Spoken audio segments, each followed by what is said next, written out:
Raja Iblis akhirnya memerintahkan para tentara setan untuk mencari sumber dari gemuruh dan gempa tersebut. Setelah sampai ke tempat turunnya ayat kursi yang ternyata diberikan langsung oleh malaikat Jibril kepada baginda Nabi Muhammad SAW dengan diiringi 70.000 malaikat, para setan pun gentar dan lari ketakutan.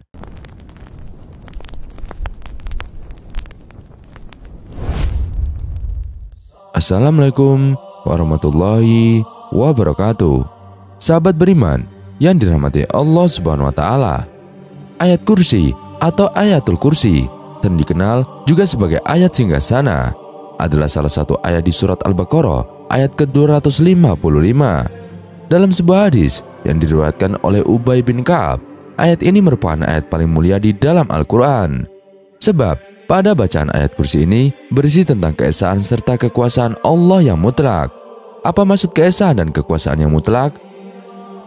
Maksudnya adalah bahwa Allah Subhanahu wa taala merupakan penguasa segala yang ada di alam semesta dan mustahil jika kesulitan untuk mengaturnya. Di setiap bacaan ayat kursi mengandung banyak sekali makna tentang keutamaan dan manfaatnya. Dengan membaca ayat ini, niscaya akan mempengaruhi jiwa dan keimanan hidup kita sebagai umat Islam. Mengapa disebut ayat kursi? Mengapa disebut ayat kursi? Hal ini dikarenakan dalam ayat ini terdapat kata kursiyuhu. Dalam kitab Tafsir Al-Munir, Syekh Wahab Al-Zuhaili menjelaskan bahwa asal mana al-kursi adalah al-ilmu atau ilmu. Oleh karena itu, para ulama juga disebut dengan al-karasi, sebab mereka adalah orang-orang yang dijadikan pegangan atau sandaran. Pendapat lain mengatakan bahwa yang dimaksud al-kursi dalam ayat ini adalah keagungan Allah Subhanahu wa taala. Jadi al-kursi artinya bukan kursi atau tempat duduk, tidak ada al-qu'ud atau duduk, dan tidak ada al-qa'id atau yang duduk. Ada pula yang menyebutkan bahwa maksud dari al-kursi di sini adalah kerajaan dan kekuasaan Allah Subhanahu wa taala. Hasan Al-Basri berpendapat yang dimaksud al-kursi di dalam ayat ini adalah arsy. Sedangkan Ibnu Katsir mengatakan yang benar adalah al-kursi bukanlah arsy, sebab arsy lebih besar dari al-kursi, sebagaimana dijelaskan oleh beberapa hadis dan atsar. Sejarah turunnya ayat kursi. Ketika ayat kursi hendak diturunkan oleh Allah ke bumi kepada Nabi Muhammad SAW, ayat ini dibawa malaikat Jibril dengan disertai oleh 70.000 malaikat. Langit dan bumi serta seluruh alam semesta dan seisinya menyambut dengan penuh kehormatan. Diriwayatkan, peristiwa saat ayat kursi diturunkan, bumi bergetar, terjadi gempa di seluruh dunia, serta gemuruh yang dahsyat. Bahkan mahkota para raja-raja di dunia terlepas dari kepala dan jatuh ke muka bumi. Di mana-mana terjadi kegemparan dan kegaduhan. Bahkan setan juga ikut gempar dan kocar-kacir berlarian menghadap Raja Iblis, laknatullah, yang juga ketakutan.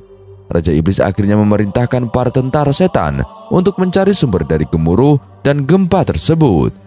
Setelah sampai ke tempat turunnya ayat kursi yang ternyata diberikan langsung oleh malaikat Jibril kepada baginda Nabi Muhammad SAW dengan diiringi 70.000 malaikat, para setan pun gentar dan lari ketakutan.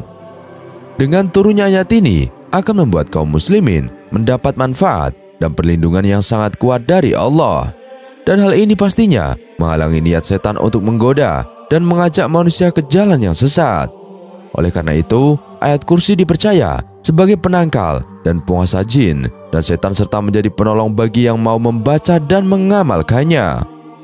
Allahu la ilaha illa huwal hayyul qayyum, la ta'khudhuhu sinatun wa la naum, lahu ma fis samawati wa ma fil ard, man zalazi yasfa'u indahu illa bi'idnih, ya'lamu ma baina aydihim wa ma khalfahum, wa la yuhituna bi syai'in min ilmihi illa bima syaa, wasi'ar kursiyyus samawati wal arda, wa la ya'udu hifdhuhuma wa huwal aliyyul azim.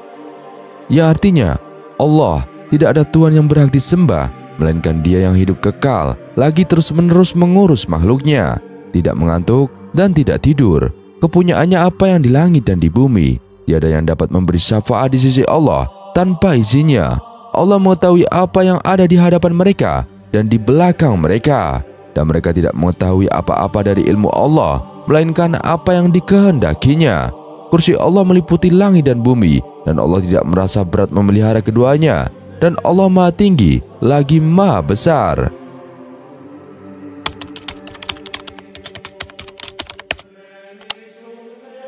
Banyak sekali keutamaan ayat kursi yang sungguh luar biasa. Mulai dari kedudukannya sebagai pemimpin ayat Al-Quran untuk perlindungan, rezeki, dan jodoh, serta balasan surga. Dan berikut ini beberapa keutamaan ayat kursi berdasarkan hadis Nabi Muhammad SAW. Yang pertama, pemimpin ayat Al-Quran. Segala sesuatu itu mempunyai puncaknya, dan puncak Al-Quran ialah surat Al-Baqarah. Di dalamnya terdapat sebuah ayat pemimpin semua ayat Al-Quran, yaitu ayat kursi. Hadis riwayat Tirmizi. Yang kedua, doa yang mustajab. Siapa saja yang membaca ayat kursi kemudian berdoa, maka doanya akan dikabulkan oleh Allah.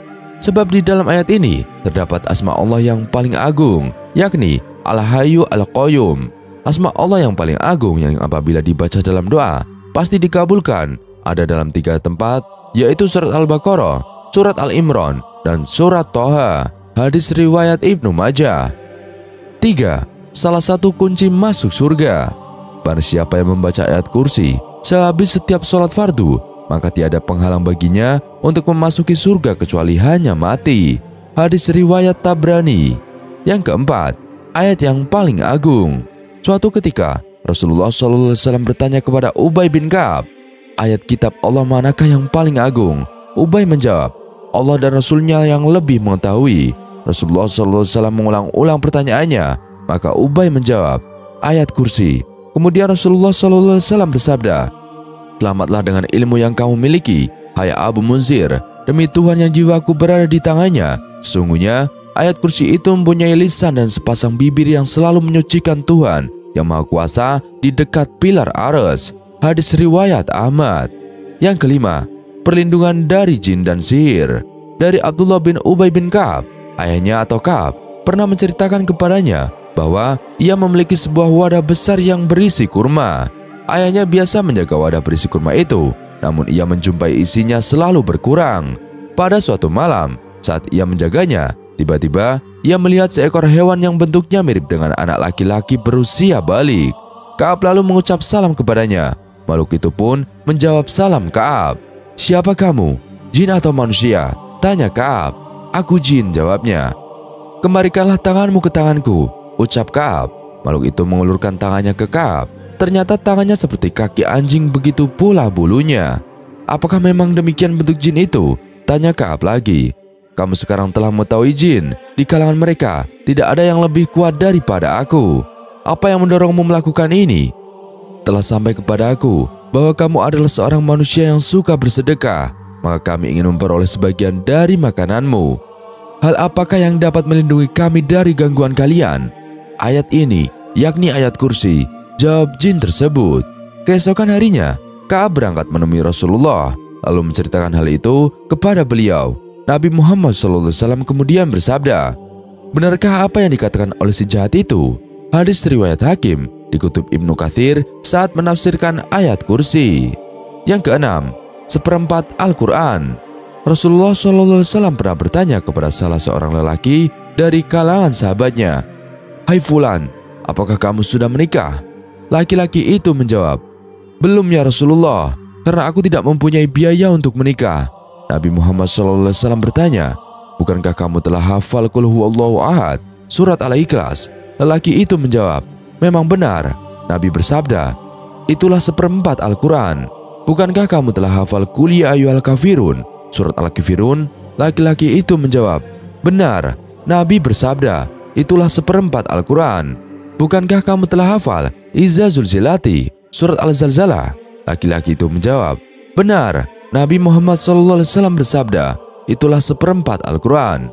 Dan bukankah kamu telah hafal Iza Ja'a Nasrullah, surat An-Nasr? Laki-laki itu menjawab, benar. Nabi Muhammad SAW bersabda, itulah seperempat Al-Quran. Bukankah kamu telah hafal ayat kursi, Allahu la ilaha illa huwal hayyul qayyum? Laki-laki itu menjawab, benar. Nabi Muhammad SAW bersabda, dan itulah seperempat Al-Quran. Hadis riwayat Ahmad, dikutip Ibnu Katsir saat menjelaskan tafsir ayat kursi. Yang ketujuh, kunci rezeki dan jodoh. Hal ini sebagaimana yang tersirat dari hadis riwayat Imam Ahmad di atas. Ketika seorang sahabat mengatakan belum menikah karena alasan tidak memiliki biaya, Rasulullah memerintahkannya membaca surat Al-Ikhlas surat Al-Kafirun, surat Al-Zalzalah, surat Al-Nasr, dan ayat kursi. Dan barang siapa yang banyak membaca ayat kursi, insya Allah akan dimudahkan rezeki dan juga lekas mendapatkan jodohnya. Yang kedelapan, mendapat pahala mati syahid. Barang siapa yang rutin membaca ayat kursi selepas sholat fardu, niscaya ia akan mendapatkan pahala mati syahid. Dan barang siapa membaca ayat kursi setiap selesai sholat, maka yang akan mencabut nyawanya adalah Allah sendiri. Dan ia bagaikan orang yang berperang bersama para nabi hingga mendapatkan mati syahid. Hadis riwayat Hakim. Ini kalimat ayat kursi dan doa Rasulullah. Penakluk jin ifrit yang ganas. Nama itu mungkin selalu kita dengar ketika seseorang mengumpet atau mungkin kesal. Kendati dewasa ini, makin sedikit yang mendengar kalimat itu. Namun, yang dimaksud ifrit adalah jin. Di masa Nabi Sulaiman, ifrit banyak membantu. Namun di masa Rasulullah dan kita dewasa ini, jin ini menjadi musuh yang kuat dan menakutkan. Bahkan, baginda Nabi pun sempat dikejar dengan bara api dalam kisah Isra Mi'raj yang tergambar jelas. Lebih jelas lagi dalam Al-Quran, surat Al-Naml ayat 39, yang artinya, aku atau jin ifrit sanggup membawanya di singgasana Balqis kepada baginda Nabi Sulaiman sebelum baginda berdiri dari persidangan ini. Sesungguhnya, aku cukup mampu berbuat demikian lagi dipercaya. Dapat dibayangkan betapa kuat jin ifrit. Ayat ini membuktikan bila jarak yang jauh bukanlah masalah buat bangsa jin. Karena ketidakterikatan mereka pada ruang, mudah saja mereka berpergian ke tempat yang jauh dalam sekejap, atau tinggal pada ruang yang dalam ukuran manusia sangat kecil. Sementara dikisahkan dalam perjalanan Isra Mi'raj Nabi Muhammad SAW, sudah digambarkan betapa kuatnya jin ifrit, karena dia berani mengejar Rasulullah yang dikawal malaikat Jibril. Namun, jin ifrit berhasil dihancurkan berkat bacaan yang diajarkan oleh Jibril. Berikut kisahnya, ketika Rasulullah SAW terbang dengan mengendarai buraq yang didampingi oleh malaikat Jibril, tiba-tiba beliau melihat ifrit dari bangsa jin yang mengejar beliau dengan semburan energi api. Setiap Nabi menoleh, beliau melihat ifrit itu terbang, membuntuti untuk mencelakakan Nabi dengan terus-menerus menyemburkan energi api dari peralatan obor yang dibawa jin ifrit itu. Kemudian Jibril berkata, "Tidakkah aku ajarkan kepada Anda atau Nabi Muhammad beberapa kalimat? Jika Anda baca maka akan memadamkan apinya dan terbalik kepada wajahnya, lalu binasa hancur lebur." Kemudian Jibril memberitahukan doa tersebut kepada Rasulullah, doa ruqyah dari malaikat Jibril. "Aku berlindung dengan wajah Allah yang maha mulia dan dengan kalimat-kalimat Allah yang sempurna yang tidak ada yang melampauinya, segala kebaikan maupun keburukan, dari kejahatan apa yang masuk ke dalam bumi dan apa yang keluar darinya, dan dari kejahatan apa yang turun dari langit dan apa yang naik kepadanya, dan dari kejahatan fitnah di malam dan di siang hari, dan dari kejahatan di jalan-jalan di malam dan di siang hari, kecuali suatu jalan yang dilalui dengan kebaikan, wahai yang maha penyayang." Setelah Nabi Muhammad SAW membaca doa tersebut, maka jin ifrit yang membuntuti beliau jatuh tersungkur, lalu binasa dan obornya padam. Hadis riwayat Bukhari. Dari Abu Hurairah, dia berkata, "Aku ditugaskan Rasulullah untuk menjaga hasil zakat pada bulan Ramadan. Tiba-tiba datanglah seseorang kepadaku dan mengambil sedikit dari zakat itu. Maka aku menangkapnya seraya berkata, 'Kamu akan kuadukan kepada Rasulullah.' Orang itu berkata, 'Biarkan aku, sesungguhnya aku orang miskin, punya banyak anak.' Maka aku pun melepaskannya. Pada keesokan harinya, Rasulullah SAW bertanya kepadaku, 'Hai Abu Hurairah, apa yang dilakukan oleh tawananmu kemarin?' Aku menjawab, 'Ya Rasulullah, dia mengadukan kemiskinannya dan keluarganya yang banyak. Maka aku kasihan dan aku membebaskannya.' Nabi bersabda, 'Sesungguhnya orang itu berdusta kepadamu dan dia akan kembali.' Saya sadar bahwa orang itu akan kembali karena Rasulullah SAW mengatakannya. Maka aku pun mengintipnya. Ternyata dia datang untuk mengambil makanan. Maka aku menangkapnya lagi seraya berkata, 'Sungguh aku akan mengadukanmu kepada Rasulullah.' Dia berkata, 'Lepaskanlah aku, sesungguhnya aku sangat susah dan punya keluarga yang banyak. Saya tidak akan kembali.' Maka aku pun merasa kasihan dan membebaskannya kembali. Keesokan harinya, Rasulullah bertanya kepadaku, 'Hai Abu Hurairah, apa yang telah dilakukan tawananmu kemarin?' Saya menjawab, 'Wahai Rasulullah, dia mengadukan kemiskinan dan jumlah keluarganya yang sangat banyak. Maka aku pun jatuh kasihan dan membebaskannya kembali.' Nabi bersabda, Sesungguhnya dia berdusta kepadamu dan dia akan kembali. Maka pada yang ketiga kalinya aku mengintipnya. Dia datang mengambil makanan. Segera aku menangkapnya seraya berkata, sungguh aku akan mengadukanmu kepada Rasulullah. Ini adalah yang ketiga kalinya.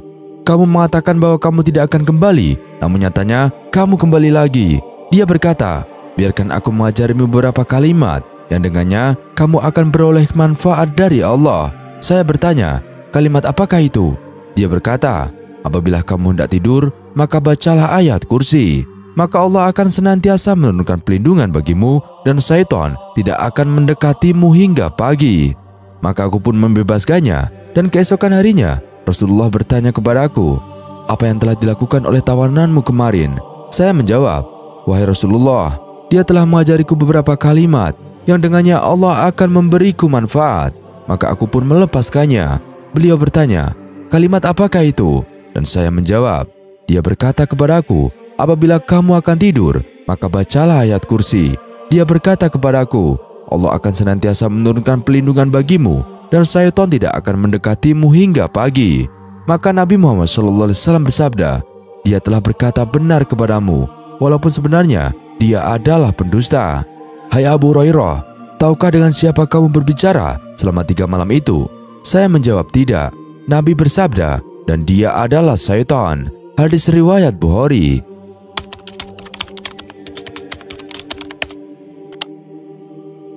Pada suatu hari, seorang pedagang bernama Ka'ab telah pergi ke negeri Basrah dengan membawa barang dagangannya untuk dijual. Setelah Ka'ab sampai di sana, dia mencari tempat penginapan, tetapi semuanya telah dipenuhi oleh pedagang-pedagang yang telah datang lebih awal. Kemudian Ka'ab melihat ada sebuah rumah kosong yang dindingnya terdapat banyak sarang laba-laba. Kelihatannya rumah itu telah lama tidak didiami orang. Ka'ab bertemu dengan tuan rumah tersebut dan ingin menyewa tempat itu selama lebih kurang 1 minggu. Kata tuan punya rumah tersebut, rumah ini aneh sekali, selalu menjadi buah bicara masyarakat ramai. Menurut kata orang, rumah ini didiami oleh jin ifrit dan banyak orang yang mendudukinya menjadi binasa. Ka'ab menjawab, meskipun demikian, memandang di tempat lain tidak ada yang kosong. Saya sanggup tinggal di sini, asal saja tuan mengizinkan. Baiklah, saya tidak keberatan dan saya tidak mengambil seberapa bayaran, kata tuan rumah. Ka'ab tinggal di rumah itu mulai petang hari dan tidak merasa takut. Tetapi apabila tengah malam, Ka'ab nampak bayang-bayang hitam dengan 2 biji mata menyala-nyala seperti api mendekati dirinya. Maka Ka'ab bangun membaca, Allahu la ilaha illa huwal hayyul qayyum. Tetapi bayang-bayang itu selalu mengikuti apa-apa yang dibaca oleh Ka'ab sehingga hampir pada akhir hayat. Tetapi setelah Ka'ab membaca akhir hayat berbunyi, wala ya'udu hifzuhuma wa huwal aliyyul azim, tidak terdengar lagi suara yang mengikutinya.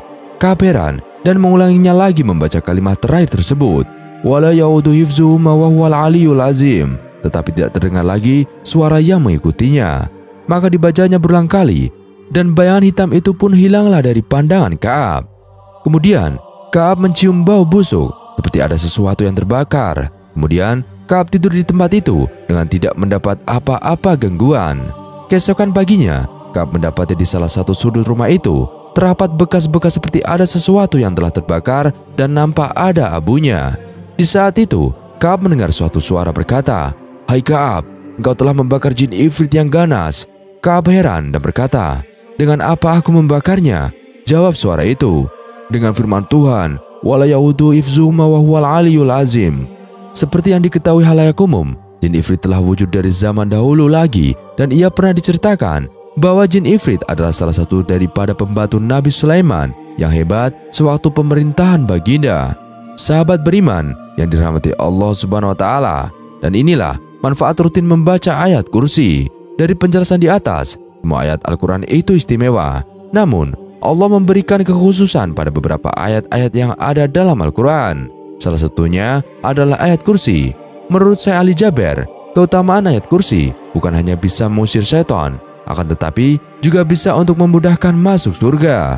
Dan keutamaan yang diutarakan oleh Syekh Ali Jaber didukung oleh salah satu hadis Nabi Muhammad SAW yang berbunyi, barang siapa yang membaca ayat kursi setiap selesai sholat wajib, maka tidak ada yang bisa menghalanginya untuk masuk surga kecuali kematian. Hadis riwayat An-Nasai. Ayat kursi merupakan salah satu ayat yang ada dalam Al-Quran ketika ada hambanya yang mau membaca atau mengamalkannya, niscaya Allah Subhanahu wa taala akan memberikan begitu banyak kemudahan dan keberkahan dalam hidupnya. Banyak para alim ulama yang menganjurkan untuk istiqomah membaca ayat kursi, karena memang ayat kursi memiliki banyak keutamaan yang harus diketahui. Antara lain, yang pertama, termasuk dalam ayat yang paling agung dalam Al-Quran. Ayat kursi adalah ayat yang teragung di dalam kitab Allah, sebagaimana dalam kisah Nabi Muhammad SAW pernah menepuk dada Abu Muzir dengan kalimat Allahu la ilaha illa huwal hayyul qayyum. Kemudian Rasulullah mendoakan Abu Muzir agar diberi kemudahan ilmu. Dari sepenggal kisah di atas, mengistiqomahkan membaca ayat kursi, maka Allah Subhanahu wa taala akan memberikan kemudahan dalam mencari ilmu. Yang kedua, ayat kursi merupakan pemimpin semua ayat Al-Quran. Ayat ini merupakan pemimpin dan penghulu Al-Quran, sebagaimana sabda Rasulullah SAW, segala sesuatu itu mempunyai puncaknya, dan puncak Al-Quran adalah surat Al-Baqarah. Di dalamnya terdapat sebuah ayat pemimpin semua ayat Al-Quran, yaitu ayat kursi. Hadis riwayat Tirmizi. Yang ketiga, dua malaikat penjaga. Jika membaca ayat kursi menjelang tidur, maka Allah akan menyertakan dua malaikat penjaga bagi pembaca, sehingga setan tidak dapat mendekatinya sampai pagi. Hal ini juga disampaikan oleh Syekh Ali Jaber dalam kajiannya, yang mana ketika ada seorang muslim membaca ayat kursi sebelum tidur, maka tidurnya akan dijaga oleh Allah Subhanahu wa taala dari gangguan jin dan syaitan. Selain itu juga, Syekh Ali Jaber mengatakan, jika membacakan ayat kursi di dekat kepala anak, lalu mengusapkannya di dada anak yang sedang tidur, maka Allah Subhanahu wa taala akan menjaga anak tersebut. Dan juga, apabila ada orang tua rutin membacakan ayat kursi di dekat anak yang sedang tidur, maka bisa dijadikan metode ruqyah bagi orang tua untuk anak. Hal ini bertujuan untuk melindungi anak dari segala macam gangguan jin, setan, dan orang-orang yang ingin melukainya. Yang keempat, penjagaan Allah Subhanahu wa taala. Para alim ulama banyak yang mengatakan, jika ada seorang muslim yang membiasakan membaca ayat kursi ketika keluar rumah, maka Allah Subhanahu wa taala akan menjaga muslim tersebut hingga kembali ke rumahnya lagi. Dan jika ada seorang muslim yang rutin membaca ayat kursi ketika masuk dalam rumah, maka rumah itu akan Allah Subhanahu wa taala jaga dari mara bahaya. Yang kelima, pembuka hati dan pikiran. Dalam tausiah yang pernah disampaikan oleh Mama Dede tentang keutamaan ayat kursi pada salah satu stasiun televisi yang menjelaskan, jika ada seorang muslim yang mengamalkan membaca ayat kursi sehari semalam sebanyak 18 kali, maka Allah Subhanahu wa taala akan bukakan hati dan pikirannya dalam belajar. Maka Allah Subhanahu wa taala akan mudahkan dalam belajar dan memberikan ilmu yang bermanfaat. Yang keenam, jaminan surga. Seperti penjelasan yang tadi, apabila ada seorang muslim yang mengamalkan secara istiqomah dengan membaca ayat kursi setelah sholat wajib, maka tidak ada yang bisa menghalanginya untuk masuk surga kecuali kematian. Allah Subhanahu wa taala memberikan jaminan surga kepada hambanya yang mau mengamalkan membaca ayat kursi secara rutin sesudah sholat wajib. Yang ketujuh, mengingat kekuasaan Allah Subhanahu wa taala. Membaca ayat kursi merupakan salah satu cara seorang hamba untuk mengingat kekuasaan Allah Subhanahu wa taala yang begitu luar biasa. Dalam ayat kursi menggambarkan kekuasaan Allah Subhanahu wa taala yang begitu luar biasa. Maka dari itu, setiap membaca zikir sesudah sholat atau ketika sedang membaca tahlil, ayat kursi selalu dibaca. Hal ini berguna agar manusia bisa mengingat kekuasaan Allah melalui ayat kursi. Dan mengapa ayat ini disebut dengan ayat kursi? Karena dalam ayat ini menggambarkan kedudukan atau kursi kekuasaan Allah Subhanahu wa taala terhadap alam semesta dan isinya. Selain itu juga, Allah Subhanahu wa taala menunjukkan sikap welas asih kepada hambanya pada ayat ini. Jika sudah mengetahui apa saja keutamaan membaca ayat kursi secara rutin, tentu harus diketahui juga bagaimana asbabun nuzulnya. Kalau dilihat dari asbabun nuzulnya, turunnya ayat kursi, maka rasa kukuh dalam hati untuk mengamalkannya tidak akan goyah. Asbabun nuzul artinya sebab-sebab atau latar historis turunnya ayat Al-Quran. Al-Quran diturunkan sedikit demi sedikit selama 22 tahun, 2 bulan, 22 hari. Ayat demi ayat diturunkan oleh Allah dalam keadaan yang berbeda-beda. Mengapa bisa dikatakan berbeda-beda? Karena sebab ayat turunnya berbeda-beda, beda tempat, waktu, dan peristiwa. Begitu pula dengan asbabun nuzul dari ayat kursi, yaitu tentang berbeda dengan ayat-ayat yang lain. Asbabun nuzul ayat kursi diturunkan oleh Allah Subhanahu wa taala pada suatu malam ketika Nabi Muhammad SAW hijrah dari Mekah ke Madinah. Maka dari itu, ayat kursi termasuk dalam golongan surat Madinah. Penurunan ayat kursi ini diantarkan oleh malaikat yang jumlahnya hingga ribuan. Kenapa sampai diantarkan ribuan malaikat? Karena ayat kursi ini adalah salah satu ayat yang sangat mulia di dalam kitab suci Al-Quran. Oleh karena itu, para malaikat pun mengiringinya atas perintah Allah. Pada saat penurunan ayat kursi ini, Allah Subhanahu wa Ta'ala memerintahkan malaikat Jibril disertai dengan 70.000 malaikat lainnya untuk menjadi perantara. Saat wahyu ini telah sampai di langit dunia, kemudian dilanjutkan ke bumi. Pada saat itu, bumi terjadi gempa di seluruh belahannya. Gempa tersebut menyebabkan seluruh sesembahan berubah berhala milik orang kafir menjadi goncang dan hancur. Seluruh manusia, bahkan para raja menjadi bergetar. Para raja yang memiliki mahkota pun berjalan tanpa mahkota karena mahkotanya telah jatuh. Seluruh iblis dan juga setan berlarian tak karuan karena saking takutnya. Karena merasa aneh dengan gempa yang terjadi, maka iblis menyuruh setan untuk mencari tahu apa yang menyebabkan gempa dan juga ketakutan mereka. Setelah dicari tahu, ternyata pada saat itu ayat kursi yang mulia telah diturunkan. Melihat hal tersebut, para setan dan iblis pun lemas ketakutan. Dan apabila ada seorang muslim yang membacakan ayat ini, maka para kaum iblis tidak akan memiliki nyali. Turunnya ayat kursi memang membuat para kawanan iblis dan setan gemetar dan ketakutan. Namun, bukan berarti ayat kursi bisa digunakan jimat penangkal godaan iblis dan setan bagi siapa saja. Ayat kursi bukanlah jimat, melainkan kalam Allah yang telah tertulis dalam Al-Quran. Sungguh tidak mengindahkan kalam Allah Subhanahu wa Ta'ala jika ayat kursi dijadikan jimat. Oleh karena itu, niatkanlah dalam hati untuk membaca ayat kursi secara rutin dan ikhlas demi kebaikan dunia akhirat, bukan demi jimat agar tidak diganggu iblis dan syaitan. Membaca ayat kursi merupakan amalan sederhana, namun mampu memberikan efek yang luar biasa jika mau membacanya secara rutin. Dan Gus Ba'a pun pernah mengulas ayat ini dalam pengajiannya. Gus Ba'a memaparkan ada 10 kalimat yang menjelaskan tentang tauhid dalam ayat kursi. Antara lain, Allahu la ilaha illahu, Allah tidak ada Tuhan kecuali Dia, hanya Allah Tuhan tunggal bagi makhluknya. Hal ini meniadakan siapapun selain Allah yang mengaku atau Dia sebagai Tuhan semesta alam. Al-Hayyul Qayyum, yang maha hidup, yang berdiri sendiri. Dua sifat ini yang membedakan Allah dengan Tuhan lainnya. Jika Tuhan yang lain bisa mati, maka tidak dengan Allah. Ia maha hidup dan kekal. Dua sifat ini menjadi penegasan sekaligus penenang bagi orang mukmin bahwa Allah Subhanahu wa Ta'ala selalu hidup dan tidak bergantung ke zat lainnya. La yakhudu sinatu wala naum, tidak mengantuk dan tidak tidur.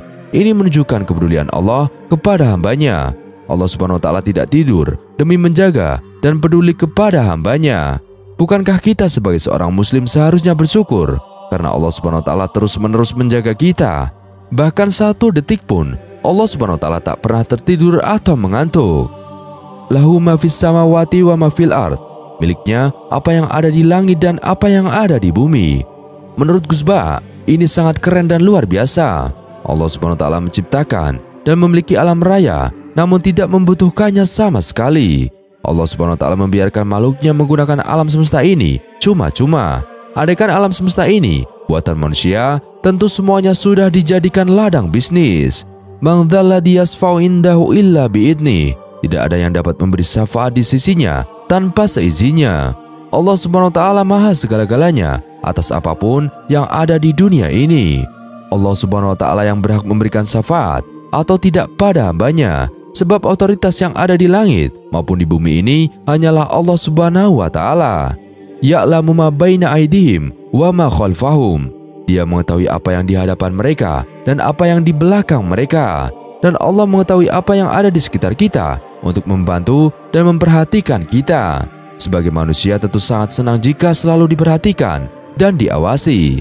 Karena dengan begitu akan menciptakan rasa nyaman pada manusia.